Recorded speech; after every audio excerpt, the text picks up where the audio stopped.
Inilipat na sa Batangas Provincial Jail ang dalawang arestadong sospek sa pagkawala ng beauty pageant contestant na si Catherine Camilon.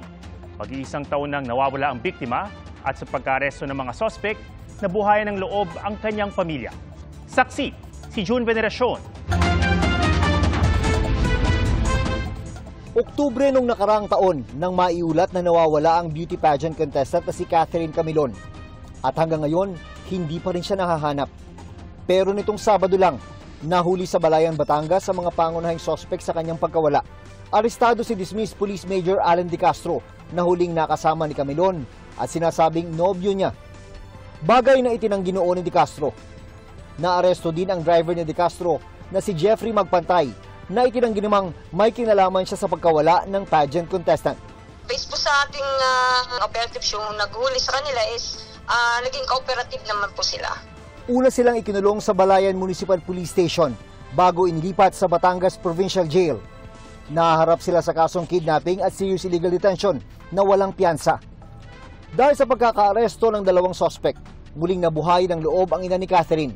Wala ko man akong ibang hinihiling kundi ang sabihin nila, yung totoo, kung nasaan ang aming anak, kung anong ginawa nila, kung saan nila dinala. Yun na ang ma'am.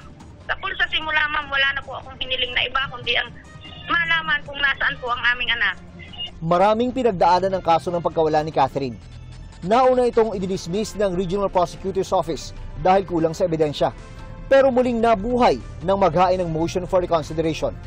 Ang pulisya patuloy pa rin sa paghahanap kay Catherine, pero aminado sila na blanco pa rin sila kung nasaan ang pageant contestant. Of course, syempre po, medyo habang tumatagal po, nagiging slim po yung chance natin. Pero still po, syempre po, we're still hoping na makita po natin si Miss Catherine. Pero syempre po, nag-expect din po tayo ng worst.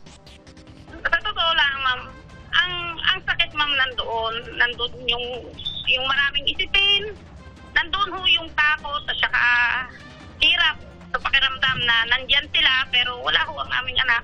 Kung ano man po ang magiging kahihinatnan, ma'am, nandoon ho yung pag-asa na sa isang araw, baka bumalik pa rin sa amin, ma'am. Para sa GMA Integrated News, June Veneracion ang inyong saksi.